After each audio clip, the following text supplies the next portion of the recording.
घर वहीं ले गया था, गई नहीं। वो मुझको बुलाया तब गई। भी खिलाते पिलाते थे, चुमचे चाटते थे। वो भी एक आदमी था, वो गलत गंदा काम कर दिया है पुजारी ने।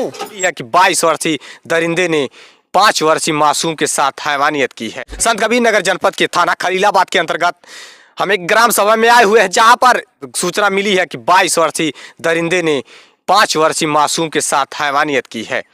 आपको बता दें, दिल दहला देने की खबर उत्तर प्रदेश के संत कबीर नगर जिले के अंतर्गत से आ रही है, जहां पर 22 वर्षीय पुजारी नामक दरिंदे ने 5 वर्षीय मासूम को चॉकलेट बिस्किट देने के बहाने ले गया और उसके साथ हैवानियत की। होते हैं बच्चों को चॉकलेट बिस्किट कि अक्सर लालच देकर के हैवान एक के बाद एक घटनाओं को अंजाम देते नजर आ रहे हैं।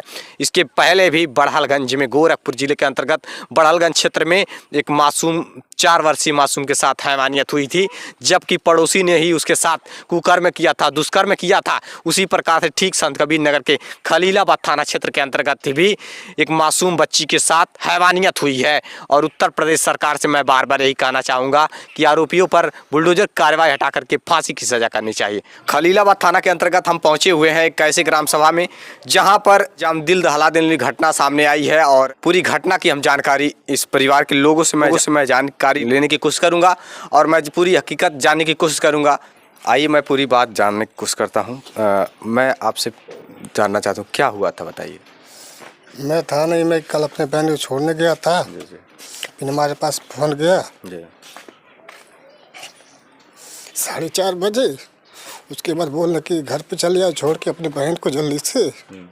और वहाँ पे रुकना मत। मैं बोला ठीक है, क्या है बात है। तो बोलने किसी से एक आदमी था, वो गलत गंदा काम कर दिया है पुजारी ने। बोला ठीक है अभी आ। कौन था वो आरोपी जिसने इस प्रकार की घटना को अंजाम दिया? सामने वाला घर था, पुजारी उसका नाम है। पुजारी नाम है। कितनी उम्र होगी उस आरोपी का? 23 साल उम्र होगा उसका। 23 साल की उम्र है। पिता की आंखों के आंसू नहीं रुक रहे हैं और ये आरोपी इस प्रकार से दिल दहला देने वाली घटना को अंजाम दिया है और इंसानियत को शर्मसार कर देने वाली घटना हुई है। मैं पूरी बात जानने की कोशिश करता हूँ, क्या हुआ तो विस्तार से बताइए। जब आप बहन को छोड़ने गए, बहन को छोड़ करके आखिरकार अब कब लौटे, कब जानकारी मिली? हमको तो 4:30 बजे जानकारी मिल गई थी, बाकी बहुत दूर चले गए थे ना हम। वहाँ पे आने में रात को अंधेरा लगा था, गाड़ी चला नहीं पा रहे थे बराबर। हम यहाँ पे करीबन 8:30 बजे पहुँचे हैं रात को। तब तो 100 नंबर गाड़ी आई थी, हमारे फैमिली को सब लोग लेके जा रहे थे थाने पे।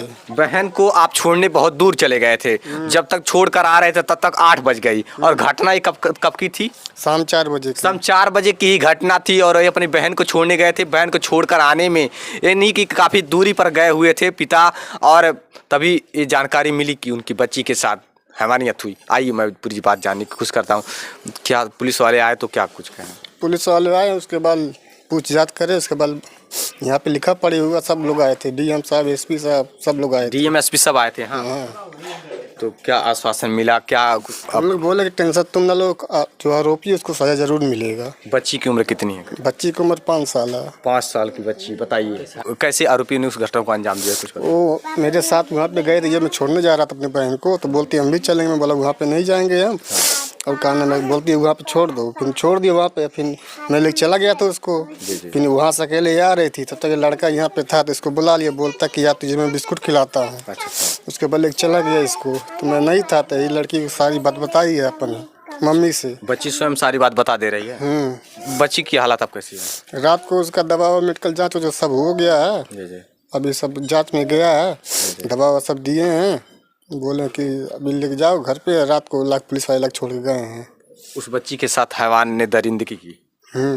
आप देख पा रहे हैं 5 वर्षीय मासूम के साथ उस दरिंदों ने हैवानियत की। उस दरिंदे ने हैवानियत की और रूह कांप जाने वाली ये घटना है। यहाँ पर डीएम एसपी सब पहुँचे हुए थे, प्रशासन की बल अभी भी मौजूद है। यहाँ के ग्रामीणों में काफ़ी आक्रोश भी है कि उस आरोपी पर कड़ी से कड़ी कार्रवाई करने की मांग है इस परिवार की, और फांसी होनी चाहिए कि नहीं ऐसे आरोपियों पर? होनी चाहिए। आखिरकार परिवार के लोग ये मांग कर रहे हैं कि उस आरोपी पर फांसी की सजा होनी चाहिए। फांसी अगर हो जाए तो तभी जाकर के ये आरोप कम होते नजर आएंगे। जी, इस प्रकार की घटना को अंजाम दिए हैं। आरोपियों के मनोबल इस प्रकार से बढ़ते चले जा रहे हैं। क्या तनिक भी भय नहीं है बुलडोजर सरकार की, जो इस प्रकार की घटना को अंजाम दिया उसने आरोपी ने? और बहुत ही घिनौनी हरकत है।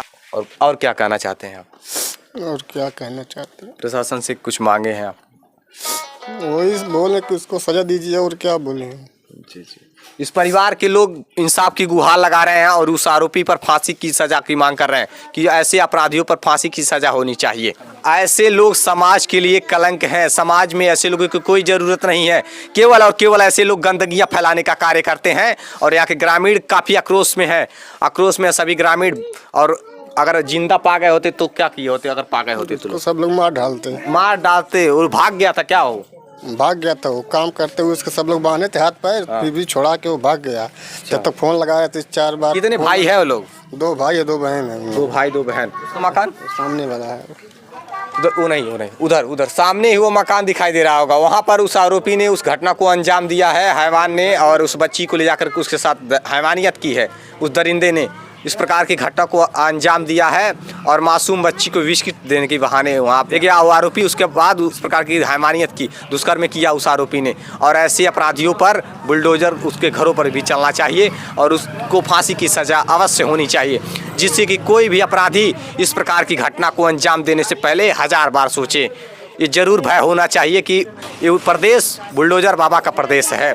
मासूम बच्ची क्या कुछ कह रही है, आप स्वयं सुन करके समझ सकते हैं कि क्या खाई हो? दाल भात। अच्छा, मम्मी दाल भात बनाई थी? हाँ। और कितने भाई हो आप लोग? 2। 2 भाई। और बहन? बहन मैं हूँ। बहन 2 भाई 1 बहन हो? हाँ। अच्छा, क्या हुआ था लाला कल? कल ना, कल वो पुजारी है ना, वह कुछ कर रहा था। क्या कर रहा था? चड्डी निकाल रहा था मेरा। क्या देकर बुलाया था? क्या कुछ कहा था? कैसे बुलाया था? बोला आया था कुछ करने के लिए। कुछ खिलाया था? बिस्किट टुस्किट कुछ दिया था? चॉकलेट क्या कह के बुलाया था यहाँ घर से? कहाँ पर थी तुम? आप कहाँ पर थी उस समय? रोड पर खेल रही थी। रोड पर खेल रही थी।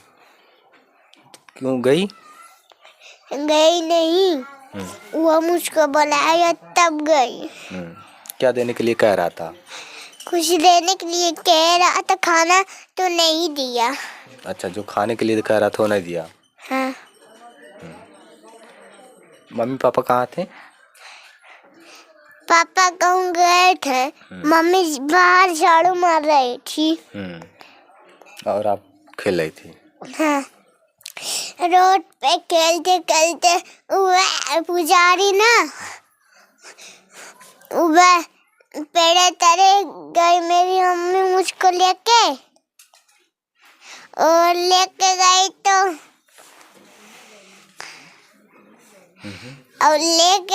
तो खाना खाई। पुजारी कहाँ लिया गया था आपको? बस वो जौन है ना उसका घर, वही ले गया था कीचड़ में। अच्छा, आप देख पा रहे थे ये छोटी सी मासूम बच्ची है जो अपना बयान खुद रख रही है। उस हैवान ने इस मासूम बच्ची को अपने घर में ले गया, अपने किचन में ले जा करके उसके साथ हैवानियत की। और सोचिए उस माँ बाप पर क्या बीत रही होगी, माँ बाप के खून खौल उठे हैं। अगर ऐसे आरोपी बख्शे गए तो एक के बाद एक घटनाओं को अंजाम देते चले जाएंगे और खून खौल उठा है उस माँ बाप पर। कोई भी माँ बाप होता, कोई भी शख्स होता जिसके बच्चे के साथ इस प्रकार की हैवानियत होती, इस प्रकार घटनाओं को अंजाम दिया जाता, वो कभी भी शांत नहीं बैठता और उस आरोपी को कहीं ना कहीं जान से मारने की कोशिश करता। कोशिश प्रशासन है कि कार्रवाई कर रही है, उस आरोपी को गिरफ्तार कर ली गई है। ये मासूम बच्ची स्वयं अपना बयान स्वयं रख रही है। पढ़ने जाती हो? हाँ। कौन सी क्लास में पढ़ती हो? LKG में पढ़ती हो? हाँ। या 1 में? 1 में पढ़ती हूँ। 1 में पढ़ती हो? हाँ। अच्छा, आप देख पा रहे हैं एक मासूम बच्ची किस प्रकार से अपना बयान स्वयं रखी है और कि माँ से हम कुछ जानने की कोशिश करते हैं। आप इस घटना को लेकर क्या कहना चाहते हैं? अब क्या कहें साहब, हमको समझ नहीं आता है। छोटी सी बच्ची थी, जब से उन लोग खिला पुला रहे थे। अच्छा। हाँ, छोटी सी थी, रिश्ता है कुछ उन लोग का व्यवहार है? ऐसे ही व्यवहार था थोड़ा। हाँ। हाँ व्यवहार था, रख रहे थे। वहाँ खेलती थी तो हम आते थे, काम करते थे, फिर लेके आते थे अपनी बच्ची को। वो भी खिलाते पिलाते थे, चुमचे चाटते थे वो भी। और उनके नाना है, नाना भी खिलाते थे जब छोटी थी। अच्छा अच्छा। अभी भी खेलने जाती थी, ऐसा नहीं है कि नहीं खेलने, जब उन लोग बुलाते तो खेलने जाती है, खाने भी जाती है। जी। अब हम ऐसा नहीं जानते थे कि हमारे लड़की के साथ ऐसा करेंगे वो आज। वो इस प्रकार से हैवानियत किया उस दरिंदे ने, और माँ है कि रो रो कर बस यही गुहार लगा रही कि उस आरोपी पर कड़ी से कड़ी कार्रवाई होनी चाहिए। प्रशासन क्या कार्रवाई की है आरोपी पर? क्या गिरफ्तारी हो पाई है? गिरफ्तार तो हुए हैं, अब देखिए क्या करते हैं आगे। जिस माँ ने अपने बच्चे को 9 महीने कोख में रखती है, उस माँ पर सोचिए क्या बीत रही होगी, जिसके साथ इस प्रकार की हैवानियत हुई, जिसके बच्चे के साथ इस प्रकार से हैवानियत हुई है। और बस इंसाफ की गुहार लगा रहा है परिवार। और मैं शासन प्रशासन से चाहूँगा कि ऐसे हैवानियत करने वाले आरोपियों पर कड़ी से कड़ी कार्रवाई होनी चाहिए, जिससे कि दोबारा इस प्रकार की घटना को अंजाम देने से पहले आरोपी 1000 बार सोचे और उनकी रूह कांप जाए। अगर फांसी की सज़ा हो जाती ऐसे दुष्कर्मियों पर, तो आने वाली उनकी 7 पीढ़ियां इस प्रकार की घटना को अंजाम देने से पहले 1000 बार सोचती। और ये प्रशासन की जिम्मेदारी बनती है कि उस पर कड़ी से कड़ी कार्रवाई होनी चाहिए। और बुलडोजर की कार्रवाई हटा करके मैं सरकार से चाहूँगा, उत्तर प्रदेश सरकार से बुलडोजर की कार्रवाई हटा करके सबसे पहले तो बेटी बचाओ बेटी पढ़ाओ की जो योजना आप लागू किए हैं, बेटियां कैसे बचेंगी, कैसे सुरक्षित रहेंगी, जब तक लोगों के मन में दहशत और डर नहीं रहेगा तब तक एक के बाद एक ऐसे घटनाओं को अंजाम देंगे आरोपी। और सरकार से मैं ये कहना चाहता हूँ कि पहले बुलडोजर की कार्रवाई हटवा करके रेप करने वाले उन सभी अपराधियों पर फांसी की सज़ा लागू कर दी जाए।